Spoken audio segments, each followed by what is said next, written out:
Alright, so welcome to a UI UX discussion for the Bazaar.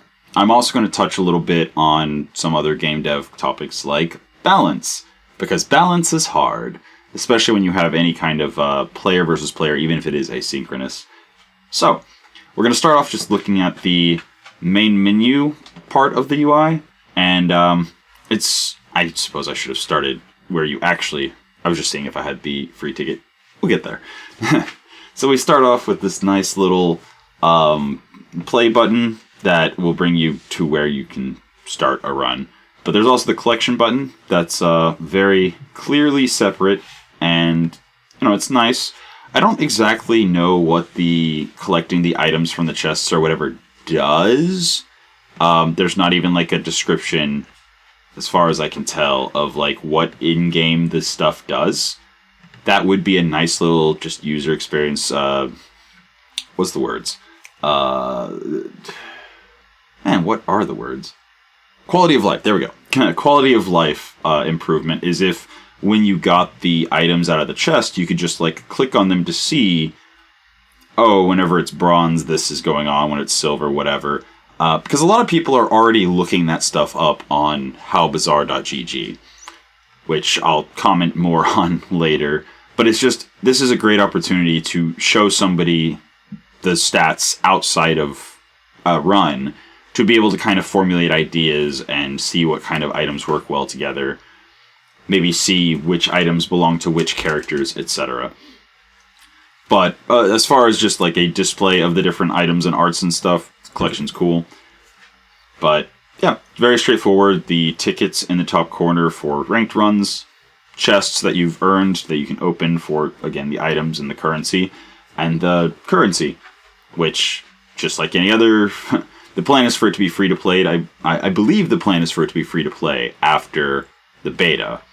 But right now, if you're wanting to get into the closed beta, it's however much money to get yourself access as well as a key for somebody else. But I imagine that's going to change, and it's just going to be full free-to-play once, the 1.0 release comes along. And a commentary on that. One of the reasons why devs will sometimes do, a paid or a closed beta is so that there's not just a whole bunch of flooded accounts that are just people making alternate accounts and stuff. If you have to pay to get access, you can't just make a bunch of dummy accounts. So it's generally better. Also, I have the volume completely down from when I was... Anyway. So, the user interface for the options menu is bare bones but functional. You've got the resolution, which actually I should totally bump that up to 1080p. Yeah, it might look a little bit weird while I'm recording on my laptop, just because I have a 1920 by 1200 laptop screen that OBS is recording and stretching into a 1920 by 1080 window, basically. So, just don't worry about that. Yeah, having the frame rates adjustment is nice. This is primarily a turn-based kind of system, so frames per second, you don't really need 60 frames per second whenever most of what you're looking at is just static images. It may get a little bit harder to tell what's going on in the battles, but it's already incredibly hard to tell what's going on in battles, so I don't feel like changing the frame rate is going to make that much of a difference. I'm actually going to do that potentially to save a little bit of overhead since I'm recording while I go through. Again, I'm on a laptop. So, yeah, again, very straightforward, and the, badge of honor in the top left corner next to your username is cool. I love seeing that I am Bronze 5 all the time. It's lovely. Moving on, the character select, which, based on what I've seen and what I believe people have been talking about, is that eventually there will be far more than just the 3 starting characters, but as I touched on, balance is hard, so it makes sense to start off with a smaller pool of potential characters with items that you would have to worry about matching up against each other. I've unlocked Dooley using, again, the free currency that I've gotten from chests, and Vanessa is the starting hero. Very straightforward. Eventually I'll unlock the Pigman and see what he has to offer. The collection is, you have skins for the characters, backs for the cards, which I've unlocked one, I guess. Rugs, which I unlocked this one from a chest. The music that plays in the background. I guess icons for the stash or whatever. The board can look different ways, and your bank can appear differently depending on whatever cosmetics you may have unlocked. Which, since the majority, like the vast majority of that is literally just increasing your feel for playing without any impact on the gameplay, that's nice. They didn't have to do that. Especially for the beta. I mean, once it's actually free to play, then obviously that's going to be one way to monetize. But monetization is not a bad thing. It's how game devs are able to make games and keep a live service game like this running. Moving on. I really appreciate that the normal play and ranked are completely separate buttons, and that you can tell based on the ticket icon over the ready button before you click ready, half paying attention, that, oh, this is going to be a ranked run because it's got the ticket on top. That's nice. Being able to click on and off, so the information button lets you look at, but also being able to just click the same button again to pop up, oh, normal, nothing matters unless you get 10 wins, in which case you get a ranked ticket, versus ranked where 4th win, 7th win, and 10th win you get a chest. That's very clear, very cool. I really have zero complaints about the main menu. It is very fun. And I'm just going to do a ranked run with Dooley while I talk about it. I highly doubt that I'll get to 10 wins, but if I have to decide between commenting on the second win mechanism or trying to get 10 wins, we'll cross that bridge when we come to it. Loading screen, no complaints at all. It's good. Alright, so the basic UI that you're looking at, the vast majority of the game, that encompasses the entire game loop. There's not really a whole lot to comment on some of the basic elements, like the rug that rolls out further as you get more slots on your board, health total, the slots for skills, all of that, very straightforward, very basic, seems to be updating properly and looks good. One thing I would like to see as just a quality of life thing, again, not necessary, but there are some auto battlers like this where the income can increase if you do X, Y, or Z. And I have not seen anything to know, like, if I end a day with a certain amount of gold, does my income increase? I know there's events and skills and items that can increase your income, but yeah, it would be nice as just a quality of life feature, especially for people who are starting on the learning curve to become better at the game, if just the tooltip included gain this amount of gold at the start of the day can be increased by blah, blah, blah. So, just to kind of let you know that it's, this is how you make this number go up. The bank, no complaints at all. It's very clear. No notes. So, on the left side of the interface, the victories, I'm very fond of how they laid it out. Once you get your first win, your little, your chart starts filling up, and the big nubs whenever you get to 4 wins, 7 wins, or 10 wins for the chest is very clear. So, yeah, no complaints or notes there. The prestige track, which is effectively your actual health for the run, is good. Fully functional. It could benefit from, now it's not necessary, but it could benefit from a small red box or something once you do trigger, because right now whenever you hit 1 prestige, it stops. Actually, they might have, a patch came out between my first attempt to record this video and this one, and some stuff has changed, so it might no longer do this, but it was stopping at 1 with, whenever you're on your second wind or your last chance or whatever you want to call it. It would stop at 1, but you couldn't really tell. There was no clear indication of, I have lost exactly the way that gets me to exactly 1, but if I lose another one, I'll still be at 1. And the coin just didn't change at all. And you only hit 0 whenever you lost the run. And I just realized that I didn't look at the patch notes when the patch came out, so that may have changed. But I'll look at it whenever it happens. My initial thoughts last time I recorded this video was that either that, like, 1 health blob or the entire bar could, like, turn red when you're in your, like, second wind, last chance kind of thing. And or the little crown icon could, like, be broken and cracked and, like, show you very clearly, like, hey, if you lose again, the run's over. So we'll see if that changed any. The time day indicator is sometimes very helpful and sometimes very confusing. So whenever you're looking at your options, like right now I can choose only Dooley's Workshop for the first hour.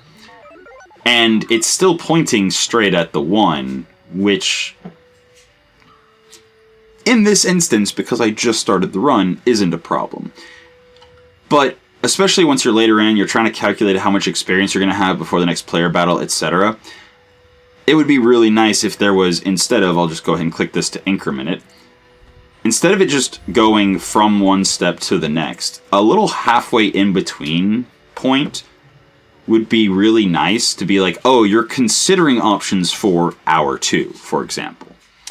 And then that way you would have a clear, like, okay, this is the point where I got the experience for the previous day, but I'm picking, or the previous hour, but I'm picking the stuff for the next hour. It would just add a little bit of clarity, and especially if you're just glancing at it, it'll reduce the inaccuracy of, like, thinking that you saw one thing and just making a decision and going, oh, wait, that was the last hour before the next fight, or whatever. The interface for picking things from events and whatnot is completely fine and functional. You choose a thing, and you go on. You have an exit button for, obviously not the core for Dooley, but there's an exit button you can use for a lot of things that just, as you would expect, leaves without doing anything. And I will talk about shops more after let's just go for that. Sure. Makes it a lot less thinking on my part. I can just grab friends. Here we go. First option. So, there's a lot of information that is just based on game knowledge, which there's nothing, to be clear, there is nothing wrong with forcing your players or, building the game in such a way that the way a player gets better at knowing what to pick is wholly built on game knowledge. But, especially if you're going to be patching things regularly, the burden of game knowledge can be greatly reduced if you, for example, had a UI here that just, hinted at the bottom of this, you can get, I think it's a skill, experience, or gold. So like a little skill, experience, or gold icon at the bottom just saying, like, these are the things you'll be choosing from. Or with the shops, very clear, sells medium items. So if an item has the medium tag, you can buy it here if it's available to your hero. But it would be nice, and I'm actually going to go there, but it would be nice if, whenever you're looking at it, for example, right now, on day 1, all middle can sell is bronze items. 100% guaranteed only bronze items. So this bronze border could be used as an indication of what kind of items, like what the maximum rarity of items is. Again, I don't know if this is actually the case or not, because I haven't played a ton, but just having a standardized, like, messaging, especially if you mention it in the tutorial of, oh, a shop with a, bronze border only sells bronze items. A shop with a silver border can sell silver items with a blank % chance or whatever. And that can help before the player, like, starts trying to learn what every item, every, merchant can sell to each of the heroes. It gives a little bit of a reduced burden for game knowledge of, okay, on this day, middle will sell only bronze, or something like that. And then the other thing whenever it comes to shops, which I'll go to now, is I don't know if there's, okay, she does have the ability to reroll, but I've noticed that some merchants don't. And I can't tell a rhyme or reason. Some merchants seem like they would be able to reroll, and you get into them and it's just the one selection of goods. And some do allow a reroll. I've also noticed that some merchants have different amounts of stuff. Like, the one that comes to mind is the junkyard vendor, or whatever, the person who sells junk. The entire board is full of things you can buy, and you can re-roll for another entire full board. So even just having, like, a number, when you have a shop, just showing a number of, oh, there's, you can choose between 3 items, which would be very easy to update if they decide to change the number of items any particular vendor offers, and then having a reroll symbol or not, depending on whether or not you're able to reroll, would be, again, not necessary, because I'm sure if you play hundreds of hours in the game, you will memorize everyone who has, rerolls and who doesn't and whatnot. But especially because I can occasionally be a dodo and forget everything that I know, it's useful as just a reminder. And it's not really going to imbalance the main core loop of make decisions, fight players. So it would be nice to have more information, is what I'm trying to say. Also, that's a friend. I will take it. Sure. Moving on. Okay. This is where the UI could use the most improvement. And it comes back to the same concept of reducing the burden on the player to look stuff up outside of the game. Now, players who are trying to, optimize and know exactly, okay, these are all the items that these monsters have and that I could potentially get, and these are the skills I could potentially get, and whatever. That's obviously something that the average player is not going to do. But when it comes to how much health do they have, that's kind of a very important thing that isn't really intuitive, especially if it's going to be changing from patch to patch somewhat regularly. And just having the amount of health that each of the monsters you're choosing between has, first of all, again, lowers the learning curve, lowers the burden of game knowledge. And it wouldn't even be a problem if it was just on the normal mode. Like, if the normal mode is the practice mode for ranked, you could offer so much information to help people build up that game knowledge without, if the intent is to have, game knowledge be a major facet of skill, which, again, doesn't really apply to the people that are tabbing over to howbazaar.gg and looking at literally everything that the monsters have before they make their decision. Like, it only hurts the game, as far as I can tell, to not, at least in normal mode, have people given health totals. And I actually made a small chart, a little infographic, if you will, of kind of like what I would like to see. So it doesn't tell you, oh, these are the items they have, oh, these are the, stats of those items, whatever. But just an indication of, like, what does it do? So some of the stuff you can kind of infer from, oh, the Viper is poison. But then some of the stuff, like especially later on, one of the ones that always gets me is the Oasis Guardian. I always think is not poison. And the Infernal Frigate, for some reason, I always think it's poison burn, and it's burn ammo.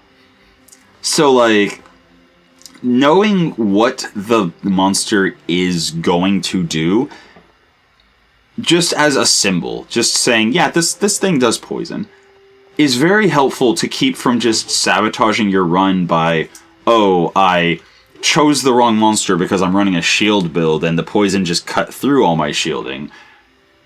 And now I'm down experience compared to where I should be if I had just known it was poison and picked something different.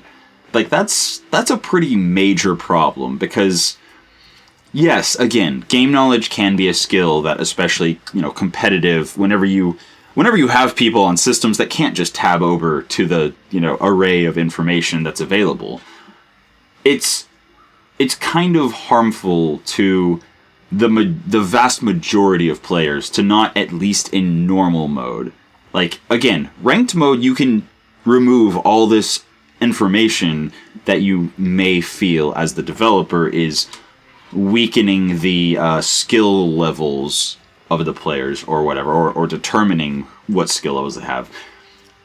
But especially as long as everyone is freely able to just go get the information through, by jumping through a couple hoops of tabbing over and looking at a site, like, there's no reason to not have those icons and health totals and stuff just automatically be built into the game.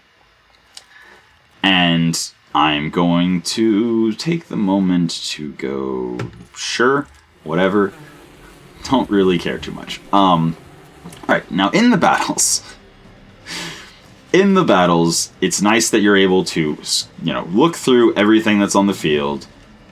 It's nice that you're able to right-click to pause the battle.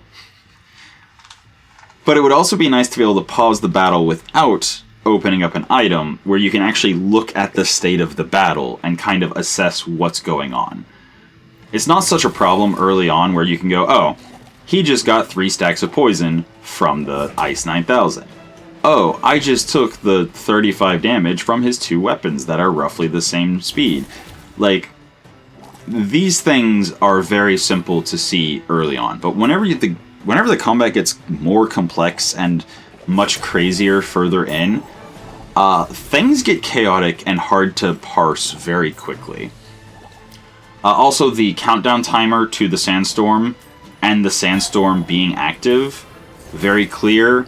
I don't know how colorblindness affects blue versus red, but if the little burn, animation going towards the center and exploding was more clear, that would probably prevent any colorblind players from being impacted by it. I will hit the player versus player whenever it gets more complicated and complex in a bit. So I already talked about the merchants, basically all I need to. The events, again, having a, item icon and a gold experience icon or whatever to let you know that those are the things you'll be choosing between would reduce the, learning curve and reduce the burden of game knowledge to just at least play the normal mode and kind of learn how to play better faster. And then the getting items, I'm pretty sure last time I checked it still does it, but if you don't have enough of the slots in your stash and you choose something like this, getting 3 chocolate bars, if it's just appearing in the stash but you don't have enough room, it would be nice if there was a little pop-up that was like, hey, you don't have enough slots for all this. Why don't you clear some slots before you do it? Or do you want to just continue on and lose out on whatever? Because I noticed there is whenever you're, I think it was purchasing items, there's a pop-up that's like, hey, your stash is full. You might want to get rid of some stuff. And I think I forgot to mention the stash. It's very nice that there are the little glowing dots versus black dots to tell you how many slots you have available. That part of the UI is very nice. But, whenever especially it's not like a real-time game, I see no reason why there shouldn't be a pop-up that's like, hey, you only have 2 slots. Do you want to only get 2 chocolate bars? Versus having the full, hey, I just got 3 chocolate bars, but I went to my stash and I only had 1 slot, so now I only got 1 out of the 3. It's, yeah. Oh, and while I'm grabbing this experience, let me talk about the level up stuff. So, when you're leveling up, getting experience, getting the extra 2 slots on the board, and getting a random perk, that and the little dots underneath telling you how much experience you have towards the next level, great. Wonderful. One thing that is a little, a little confusing is whenever you're going for experience, like for example, fighting a monster that gives more experience. One very nice little quality of life improvement that would be good to see is whenever you're whenever you're hovering an option, for example, a monster battle that's going to give you 3 experience, 2 experience, whatever, just having like little golden or whatever dots with the experience bar to show you, oh, this is going to level you up, or this is going to leave you with 2 experience. Yes, it's something that the player can just look and go, I'm going to get 3 experience. At the end of this, at the next hour, I'm going to get 1 more experience, whatever. It could be nice to have a little, like, just a reminder, like, when I hover this, having 1 little gold dot. Or whatever. Like, just, it's not a necessary thing, but it could be nice to just help people more quickly parse what they're looking at as they hover things. Being able to just glance down and go, oh, I'm going to be, closer to leveling up by X amount. Again, not such a problem for the, gold 2 gold 1 experience thing, but whenever you're choosing between a monster that gives 5 experience versus one that gives, I think it's 2, that's a pretty big difference, and it would be, good to have that little icon of, like, or even like even a little gold flag behind that to let you know that you will level up and then whatever. So, I'm pretty sure that since every choice, whenever you're going, other than the monster fight and the player fight, has a free option, it would be nice to have a little, icon somewhere to be like, yep, you don't have to pay anything for this. Which could also, for example, there's the sweets shop, I believe, where there's a free option and stuff you can buy. So having both the little free symbol and a merchant symbol, or whatever, would be good for, again, primarily learning curve, primarily just reducing the burden of the game knowledge. And also gives you an idea of what you're choosing. If you've never seen the thing before, then, going, oh, that actually has a free option whenever you're out of gold means you might actually look at it instead of going, well, I don't have money and that looks like a merchant. Whenever you're getting an item, again, same thing as with the merchants, it would be good if this border tells you, like, what the tier of item you're going to get is, because I'm pretty sure on day 1 I'm only capable of getting bronze items. So this is going to be a small shield item that is bronze. Even though this icon has the selection has the silver border, I'm pretty sure it can only be bronze. And yeah, stuff like JJ, where it's just selling items, there's no way to know, like, what type of items he will be selling. It would be especially helpful if, like, for example, his thing was, oh, I can reroll twice. Having some little indicator like that would be, oh, okay, so that's why I should choose him over somebody else or whatever. Again, the goal is just to reduce the burden on the player, because the harder you make it for a new player to get into the game and really start developing that game knowledge to be able to really have a competitive chance and to really be able to just have fun with, this is working, this is why it's working, this is not working, this is why it's not working. That will help retain players compared to just, well, figure it out. That tends to not go over so well. Nope. Maybe. Sure. Alright. Player battle. This is going to, again, be much slower and less chaotic than the later ones, but I'll still be able to talk about what I would like to see. So, and I don't know why sometimes the items just, like, stay hovering like that. So in this particular fight, it'll actually be pretty easy to see what's going on, because I have 2 stacks of poison, he has 3 stacks of poison. My thing is going up to 4 poison per application, his is still at 1, but he's applying poison when he hastes. So I can already tell, based on this information, that unless he is hasting way, way faster than I am using my poison item, then I should be able to win this, because mine is scaling and his is not. But if it was more chaotic than this, this is probably the least confusing version of a battle.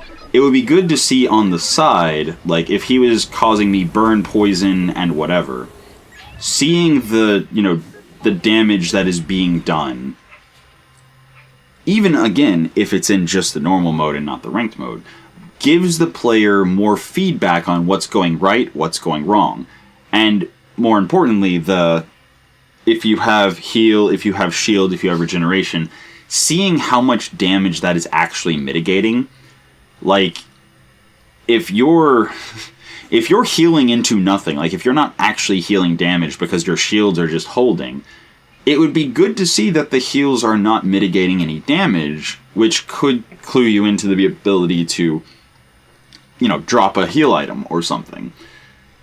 But any kind of feedback, especially since there is this nice little real estate on the side of the screen that doesn't get used, it would be nice to see just more information about what's actually happening, because once we both have full boards and stuff triggering off constantly, then all you really have to go by is kind of the numbers on the health totals and see how it goes. But any more information would be nice. Leveling up. Whenever you get the level up and you get the option to choose things, I have noticed that my primary complaint with the last video I recorded was gone. Because in the previous one, there was a lot of level up options that you could get as an option that would effectively do nothing. Like, give your burn items plus burn. And if you had no burn items, that option literally did nothing. But now that seems to have been replaced with get items that do something to your items. Which is literally the correction and the user experience improvement that I was commenting on in the first attempt to record this video. So, good job on that one, on the devs just catching that and fixing it immediately. So, yeah, I don't really have much else to comment on this. Let's see. Just quickly.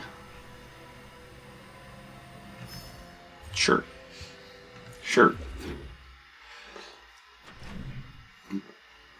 Yeah, day 1 to day 2 animation's nice. Oh, yeah, this is the one. I don't really know what the trophy's for. I think that might be if you get the full 10 wins. But the little, like, trophy icon, if it was colored in at the start, cool. But since it looks like it's kind of, like, empty, I don't know. That might just be an artistic decision. But it did take me a while to realize that was a trophy, honestly. It just kind of looked like the downward arrow until I looked closer and went, oh, it's lighting up whenever I have victories, and then, yeah, whatever. Moving on. Yeah, here's the curio. It's just a full entire 10 slots of stuff that you can reroll. I'm actually going to go for the abandoned chest again, because experience is actually really, really strong early on. Oh yeah, here, look it.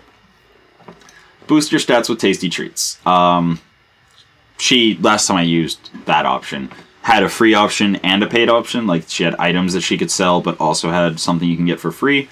So just any kind of indicator like that would make me much more likely to click on it. Get a small weapon or silver tier items. Yep. Nope, no commentary there. Oh yeah, that'll do. More scaling for the poison item. Sounds good. And sure. Alright, moving on. So, once again we have the monsters, and this time the rewards are different. This is where it would be nice to just have a visual indicator that, you know, after this battle, you will, I think it's actually 3 total, because if you lose, you still get 1. Or maybe it's, I don't know, I haven't looked close enough. Maybe it's that you get 2 if you win and 1 if you lose. I don't know. That I haven't paid enough attention to. But, yeah, so I don't need to know, like, exactly what the Rogue Scrapper has. But if he does, you know, shielding, for example, then I'm going to be able to destroy him much more easily using a poison-based, you know, damage than if it's, you know, another poison build or whatever. And I think I'm actually just going to go for it. Because it is going to be more chaotic than the others. Oh, right. He's this guy. But yeah, 550 experience. I literally, without looking up, would have no idea why or how much that he would have.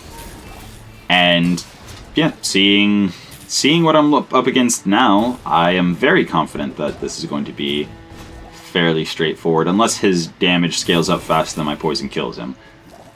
But the poison is scaling quite hard. So, this is a pretty good point for me to talk about game balance. Because balance is hard. Balance is always hard, will always be hard. It's probably the hardest part of being a game developer. And there's two types of balance, really.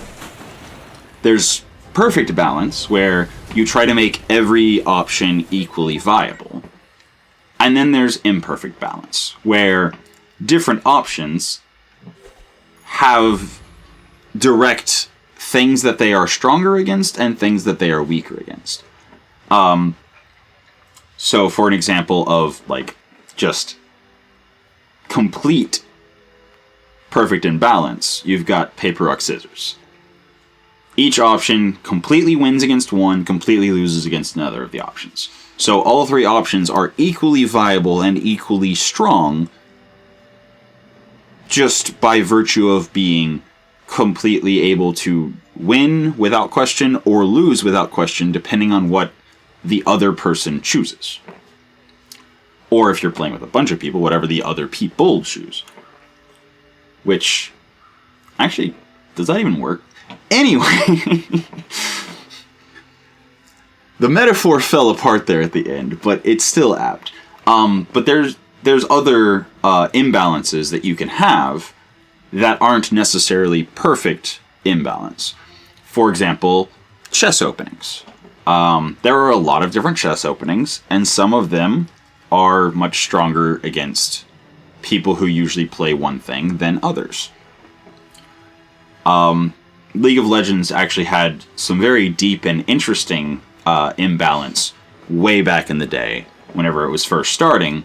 So, for example, if you played, if anyone's familiar, there's a character in League of Legends called Tryndamere who just smacks things with a sword, basically, and focuses on crit damage. And he was pretty strong against some enemies, or some of the other champions that could be picked. And I can't remember if there was anyone he, like, just absolutely... I think... Whatever. Regardless, one of the people that you could pick to play against him was called Nasus, where you just make him attack really, really, really slow.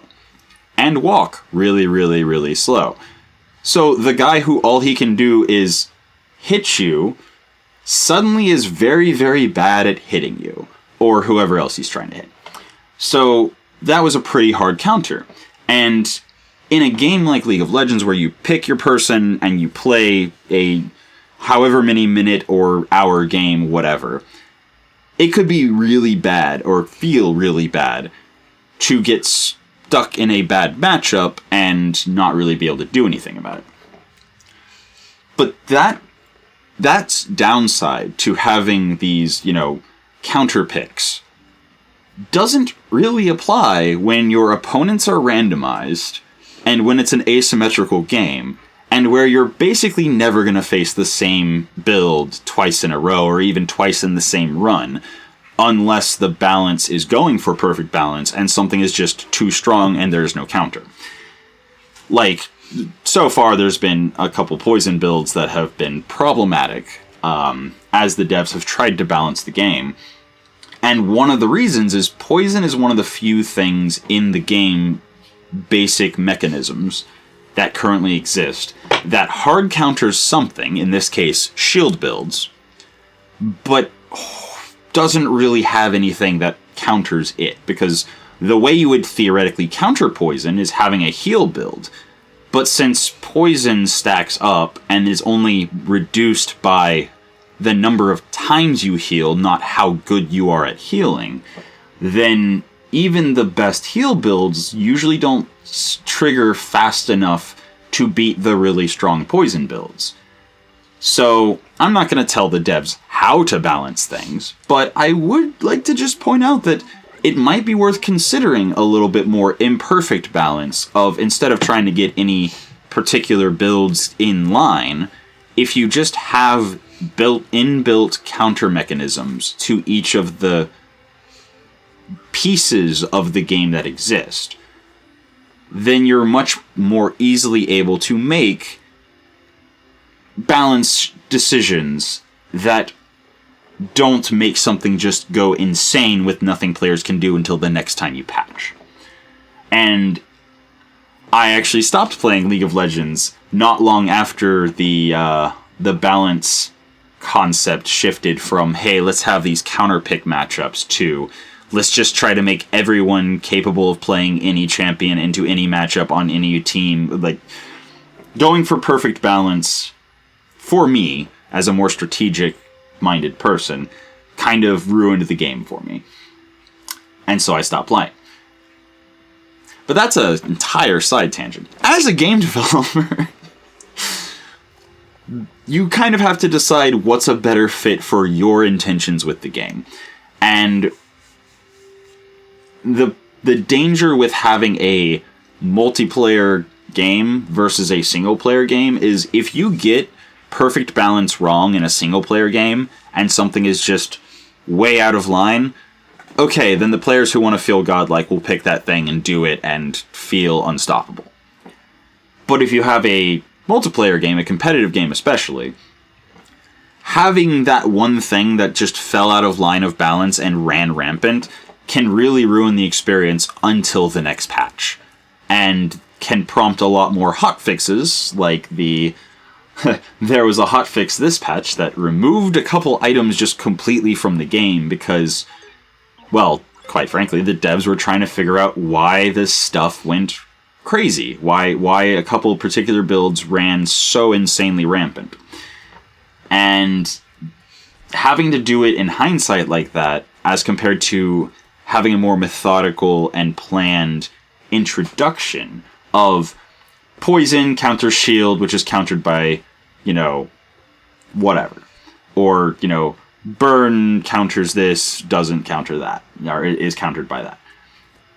The damage is, counters burn is countered by poison or something. I don't know. But having a kind of idea of, well, if we have a burn build that goes crazy and is unstoppable, players have the ability, if they're familiar enough with the way the game works, to do something about that being the strongest thing. If they're every single battle running up against the same thing and either they're doing the thing better than the opponent or they just lose, then it can ease the burden of having to very quickly anticipate the things that can go wrong when making, especially sweeping changes early in development. But even smaller balance changes later down the line, it's much less problematic to have something that you didn't anticipate pairing with this other thing and this other thing to go crazy if there's an inherent, oh, this counters that. And players kind of develop that basic concept. Skills, another thing. There's bronze, silver, etc. Having the border around the skill person letting you know, hey, this is, actually, you know what? I think right now, based on just what I'm looking at here, and knowing that JJ is one of the most common merchants, and maybe the armory is a more rare get-a thing, and maybe Ryokan is a very rare option you can be given, maybe that's what the current bronze, silver, gold stuff is doing. But I would have no way other than just guessing like I just did to know if that actually is what's going on here. Sure. Free thing. But yeah, what else do I have to talk about? I think that mostly covers everything, except for the second wind. What else? It's kind of hard because I already recorded this once, so now I'm trying to remember what I already covered this time and what I covered last time, but not quite this time yet.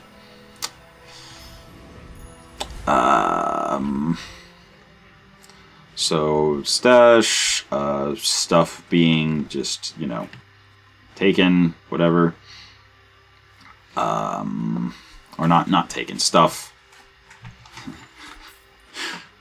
Stuff disappearing when you don't have enough stash slots. The level ups. yeah, the more information before making decisions, at least in normal, to help build game knowledge and keep some players from just losing and not understanding why. More feedback on the battles. Balance, which I ranted on for a while, but very important. I would love to see this game go long and have a large cast of characters that introduces more and more and more stuff to play with. But I think that's the vast majority. So I think I'm just going to quickly continue this run until I get to the next thing that sticks out to me and goes, hey, talk about this. But I don't think there really is a whole lot.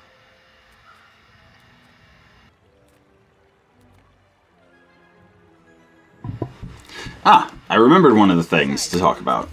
So, I am currently playing on a touchpad, because laptop. And sometimes before I got a lot more careful about it, and I did just do it not a moment ago, if you're using a trackpad, or if you'd be using a touchscreen, for example, accidentally buying something kind of is terrible, especially if it's something expensive that uses up all your money for something you don't actually want. So, since, tapping your touchpad can make you click, it's usually a good idea to at least have an option that can be toggled on and off to, confirm purchases. And it's not just good for people on touchpads or touchscreens, but it would also be a good option as a accessibility option, so that people who maybe have twitchy hands, twitchy fingers that might accidentally click when they don't mean to, will be able to turn that on so they can actually play the game without having to worry about completely, ruining the economy of their run because their, disability made the finger accidentally click the mouse.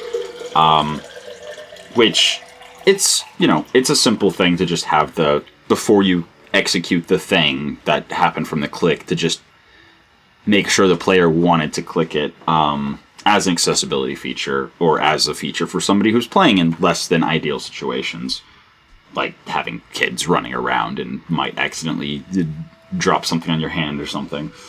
Yeah, that's about all the commentary I could think of.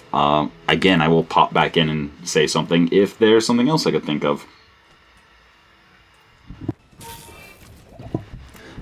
This actually reminds me. Going back to the topic of balance. So, having imperfect balance where you have different mechanisms that counter each other, it can be some small facets of the game, like the poison versus damage versus burn versus shield versus heal, whatever. But it can also be builds. However, since you can't reliably get any particular build, it's much less reliable to have imperfect balance where certain builds will counter other certain builds.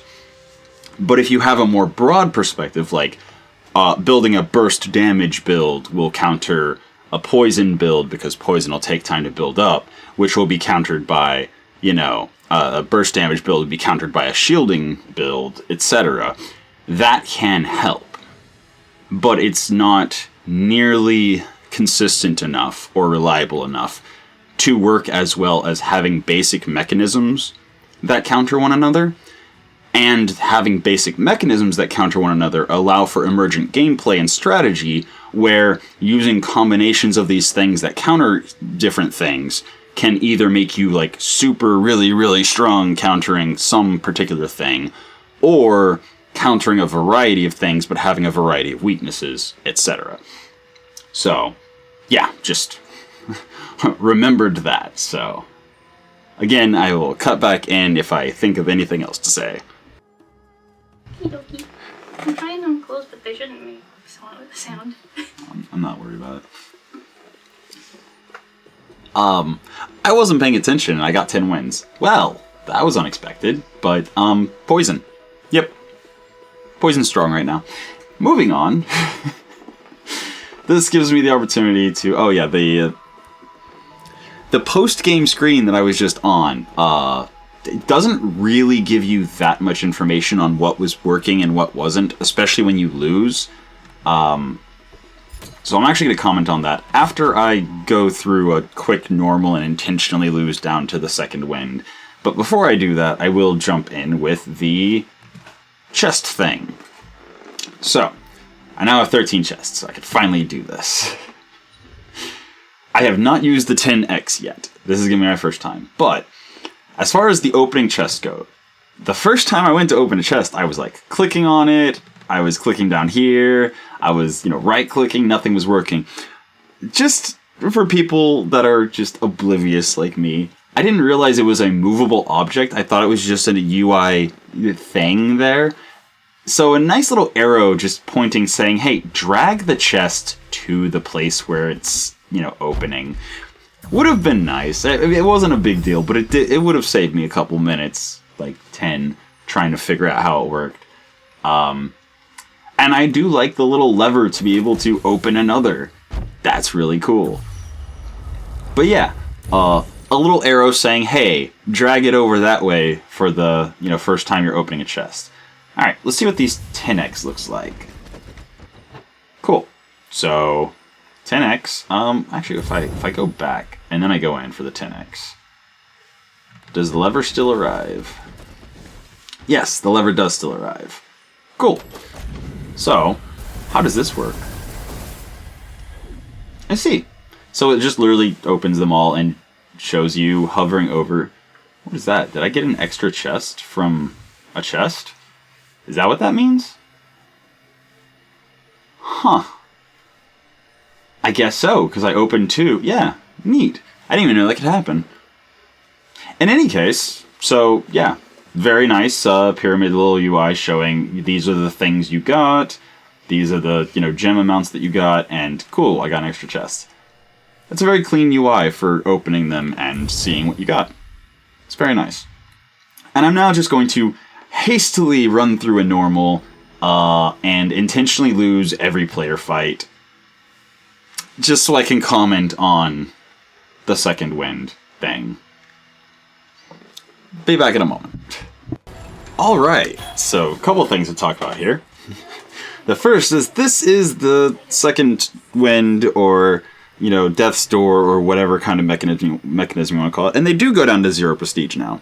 So before it would stop at 1, but now whenever you're at 0 prestige, you know that the next loss will lose you the run.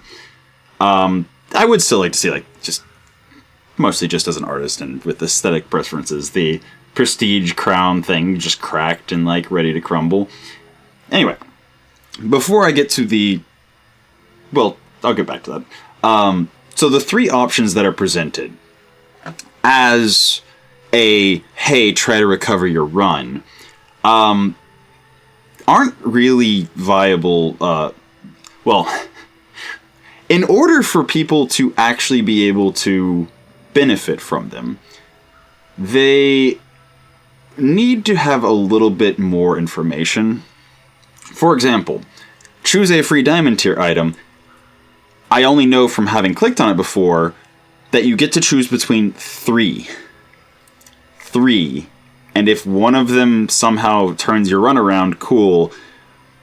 Worst case scenario, you get gold, but generally not as much as the 20 gold, unless it happens to be a large diamond item, in which case you get 4 extra gold, but you don't get the 5 experience. Leveling up could potentially change things, but generally, from both my experience and everyone else that seems to be covering the game, yeah, visiting a random enchantment location is really the most viable option all the time, but I'd rather, instead of just saying, oh, well, this needs to be fixed, I want to go into a little bit why this always seems to be what people go for. And it really is just a game design perspective. So, what you're actually asking people here is, do you want to just get a little bit more health, one more bonus perk, and that's it? And 20 gold to maybe be able to buy something. And it's not even enough for a full level, so you have to, you have to calculate and see if that's even going to be an additional level. Because if you, for example, are losing to every monster at this point in the game, whenever you get here, that 5 experience is not going to make you level up necessarily, depending on when it triggers. It might not necessarily even be a full level up before you fight another player and lose the run. So that's why that is, that's not really an offer to fix any problems or deficits you're having. That is literally just a, hey, do you want to maybe have another level? Maybe have a little gold to do something? But it's still a good, it's still fine to be offered as a choice. Maybe with some number adjustments, because what it really is total is, here is a blank, some kind of upgrade, some kind of purchase. You're guaranteed to, in some way, get the ability to maybe turn things around. Especially since it seems to always be 20 gold, 5 experience, no matter where in the run you are. So if you have no wins and it's like day 6 or whatever, that 20 gold is going to go further to try to salvage things than at the end right now, like I'm, day 11 going into day 12. 20 gold, not really helpful at this point. So it's it's a fine option once the numbers are adjusted and tweaked and whatever, because it is you get control. You get to choose what you try to do to save the run. The middle option, the reason that most people tend to go for it is a random enchantment location means you get to pick an item,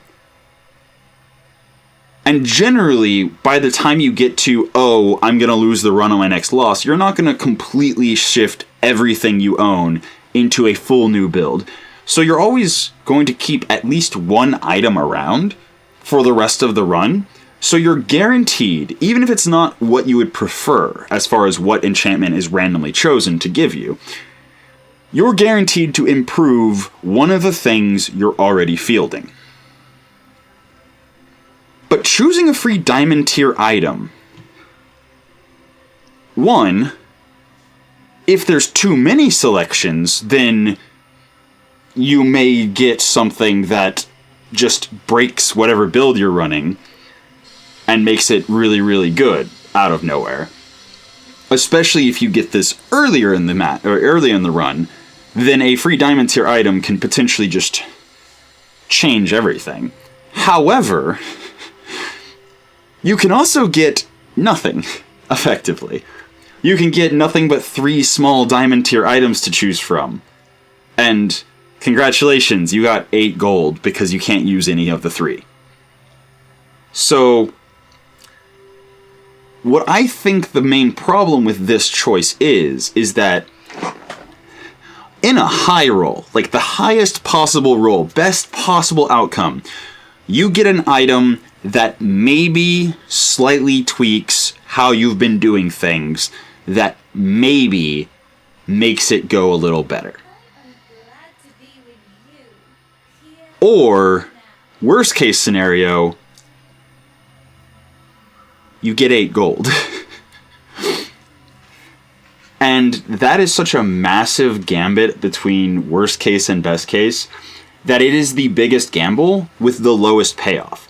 Because if you get lucky with the random enchantment location, you could get exactly the enchantment you need to just make everything golden and make everything godly, and your entire build just functions perfectly now because you got, I don't know, a heal on something that's constantly going off, or multicast on the main thing you're using to do the thing you're trying to do. So, just because of that, because this is only ever a high roll if you have stuff on your board that is 100% just never going to see the light of day again, and if it is something that fits what you've been trying to do. If I get a poison item, that's nothing. If I get the choice between poison and burn items, that does nothing. There are so many types of items. Weapons, for example. There's so many types of items with this particular shield build that I'm running that will do nothing or actively weaken me. Like, if I put another weapon on the board, I lose the slow 3 every 4 seconds. So it is the biggest gamble with inadequate payoff. I think, honestly, of these three things, you could keep from, again, just as a game designer, I would look at this and go, well, you can have skills that do the same kind of thing. Oh, you get to choose between 3 skills, 3 diamond tier skills. The low roll is still, you basically get nothing. But even if you get 3 skills that don't mesh with whatever you're doing, it gives you the ability to perhaps then look for an item that lets you do the thing with the skill. And then find an item that lets you use that skill along with the rest of the build you're running. So I feel like that's just a slightly better way to do what I believe this is intending to try to do. And yeah, there are some diamond tier skills that can be just as, if not more effective than the random enchantment location. So that would become, even if you know all the items you want, and you have all of them, that still becomes a compelling choice, rather than just go enchantment every time. And again, that makes it very clear that Fate's Bounty is the vanilla, you're guaranteed to get gold, you're guaranteed to get experience. No matter whether you're comfortable with what you're trying to run or not, you're going to get some benefit. The enchantment is, yeah, maybe you get like a burn enchantment on an item that, when you have nothing else going with burn. But that's fine, because you're probably going to have at least one item you're keeping around for the rest of the run, and it did make that stronger. And then you can build around that. Again, same with the skills. So a low roll is still beneficial, and a high roll is just insane. And the change between diamond tier item and diamond tier skill, or even gold tier skill, no, I think it'd probably need to be diamond tier to really be as gambly, but there's so many skills in the game that it's just as likely as with an item that you're going to get a skill you can't use. But instead of getting, 8, 16, however much gold, this is the gold option. It shouldn't be a consolation prize, because having gold as a consolation prize if you low roll actually makes this option less valuable. So there's a chance, if you're going for the vanilla, you get to kind of control things choice, that you don't get enough experience to actually get a full second level compared to if you didn't pick it by the next player fight. And you might get less gold, because if you get a diamond tier large item, you got 4 extra gold. So to further make the Fate's Bounty the clear, this is for you to buy stuff and level up. This is to really make one item you already are using stronger, and this is to make you stronger, but maybe you low roll and get some skills that do nothing for you, and maybe you high roll and get some skills that are just amazing for you. Makes it into 3 clear choices with 3 clear benefits, and it becomes a trade-off between the 3, instead of just, do you go for gold basically with the diamond tier and hope that you high roll, or do you get the enchantment location, or do you specifically just care about experience? Like, that's really what this is asking. And the enchantment location's always going to be the one that is, no matter what, you're going to keep one of your items. Especially if you're playing dually and, can just enchant the core. But the only problem I see with this is just that there are 3 choices that are not trying to offer different things. It's, yeah, would you like a little bit of control, just completely gamble and maybe get nothing, or completely gamble and maybe get, at worst, a little perk, a little upgrade to one of the items you're keeping around forever.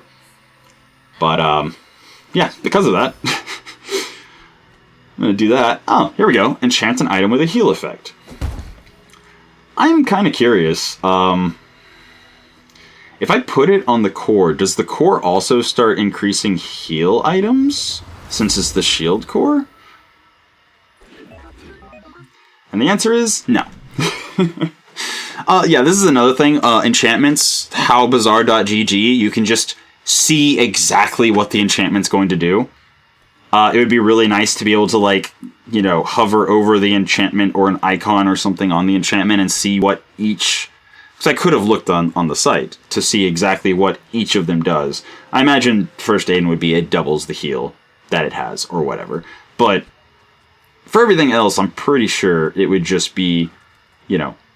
Actually, it might have, with the duct tape, it might have been when you use an adjacent item heal. Maybe. Don't know.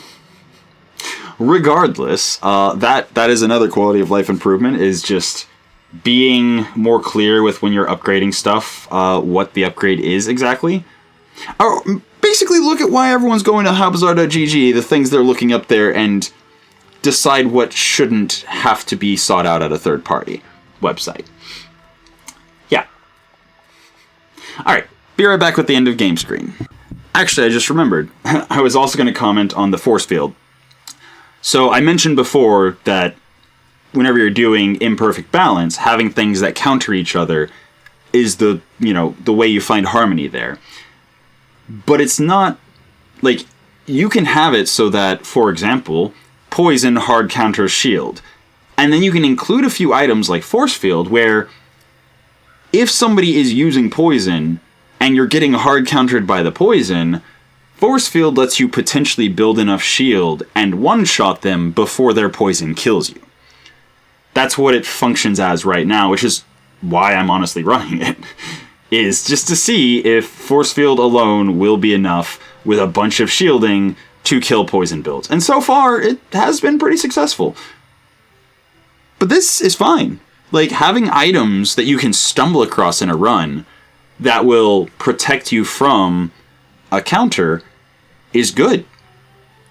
Especially if it comes with a trade-off. For example, since that is a weapon that does damage based on my shielding, it means I've traded off. I can now be stronger against a poison build, or any other build that's not destroying my shield for whatever reason. But any build that is destroying my shield, I am weaker against than if I had any other kind of shield and damage items in those 3 slots. So, especially large items, changing the way that the balance works between the rock, paper, and scissors can really lead to emergent and amazing, like, builds that just consider a lot of things, and potentially to the point where, you know, you have a multitude of items that you might swap in and out based on, for example, if you're facing Vanessa or Dooley or Pig, based on what current metas are being used for each of those characters. Like, the depth that is available here, that the potential depth, is kind of insane. It's amazing, and it's going to be interesting to watch it develop. But, yeah, in general, just... I promise this is the last rant about game balance. Balance is hard. Imperfect balance eases the burden on the developers to, like, get things in line, especially for a multiplayer experience. And having things built into the mechanisms then allows you to have things that are specifically built to break the rules of what counters what. And builds can emerge from the stuff. Ta-da! So, and then you can also have builds like burst builds versus slow builds versus, you know, turtle builds, whatever, that counter each other as well. But if you look at game balance from a, hey, let's just have stuff that beats other stuff and loses to other stuff, it tends to reduce the, oh, we added 3 poison to this item, and now because we've been striving for perfect balance between all potential items you might get, now this, you know, one thing has gone haywire and is out of control. That's just, you know, my perspective and experience as a game developer is that balance is hard, imperfect balance is less stressful. And when something does go wrong, there's tools built in to not let it run rampant out of control and have people with nothing they can do about it. Alright, so I'm going to pull all my items off the board in 2 turns whenever I get to the player battle, and then I'll talk about the endgame screen. Alright, Give it a second. Alright, so disregarding the, graphical issue, because UI sometimes gets janky, but yeah. The post-game screen, it shows you the items you were using, the, order you had them in. So this is a point where you might go, oh, I had nothing to the left of Dooley's core. It wasn't charging. It wasn't going very fast. It probably would have scaled better if I had something fast on the other side instead of trying to scale all the things on the right, which was literally what this run was an experiment about. But it lets you look at all the skills you had. It lets you look at all of the, items you had. But it doesn't really give you much information as to, like, what went right, what went wrong. So, like, I would love to see just if it tracked each fight how much damage you did with damage, burn, and poison, and how much heal and shielding and regeneration or whatever you had. And just had a chart on the left here where it goes, oh yeah, you started off with a damage build, remember that? Yeah, and then you were doing damage, you were doing this much damage per fight, and then all of a sudden you just, like, swapped to this poison build, and your poison went, your poison damage was 10 times what your, normal damage was. Or, alternatively, yeah, whenever you swapped from whatever damage items you were using to whatever poison items you were using, you actually lost damage per fight. And all of a sudden, the poison shows, oh, well, you were doing half as much damage per fight or per second or whatever. There could actually be multiple charts, honestly. And if you're like, oh, well, why did my damage drop off so far for that fight and then go back up for the other? Then you could look at the, healing, shielding bar where you look at the damage you were mitigating and go, oh, because that fight, I just got destroyed before I did anything, because it must have been a very bursty build. Like, you don't even have to show them what they were fighting or what their build was, because most players will have a vague memory of, oh, these were kind of the items I was using early game, and these were kind of the items I was using late game. And having just a clear depiction of how it did, kind of independent of whatever builds you were facing, would let you see more clearly, oh, that one fight in the middle of when I was running those items was just way worse than the ones before. Or, maybe it'll help people if you have those damage numbers and shielding and mitigation numbers available after each fight.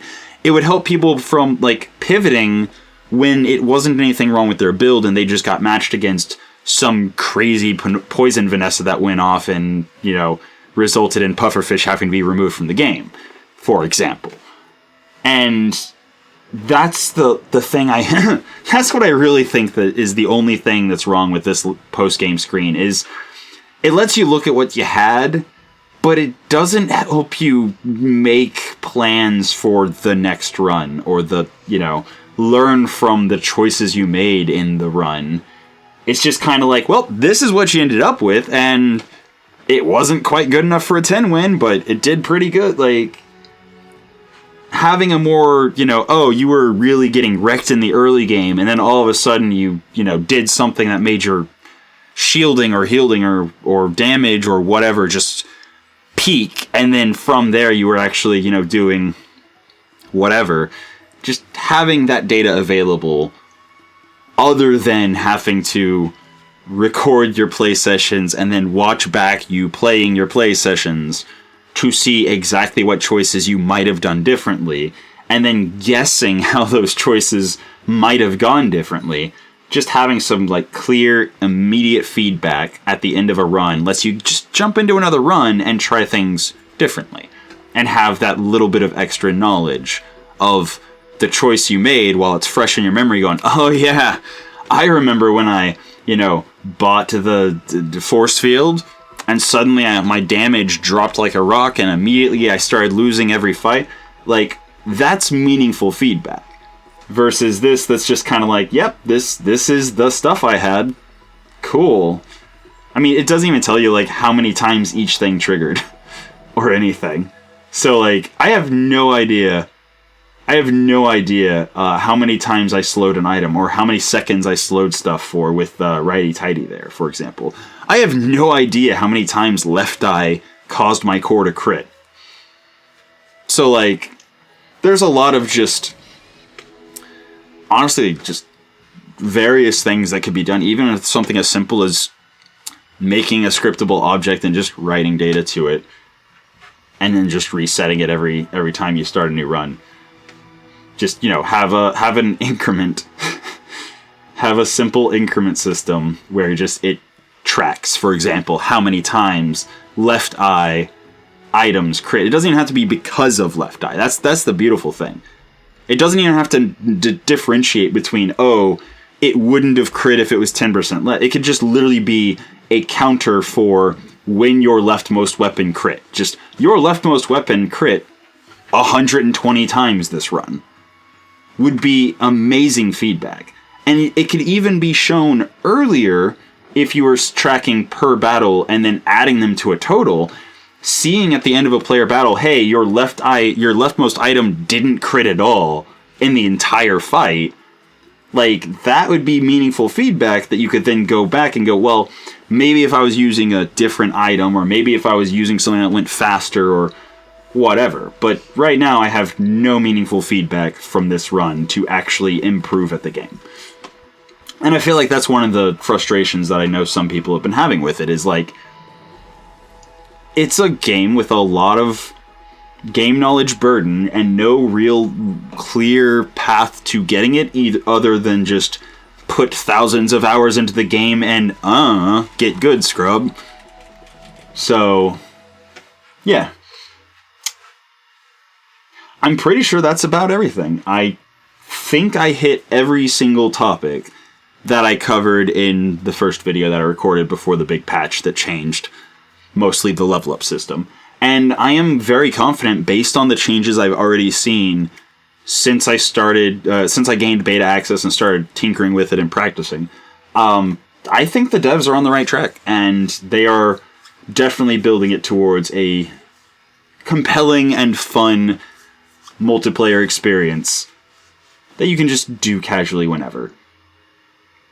I do appreciate the fact that you can jump in and out of games by just exiting the game in the middle of a run and just going back to it later. I've used it a lot. It's nice. Alright, so that's been the UI, UX, and game design discussion of the Bazaar. I hope you enjoyed it, and until next time, have a good one.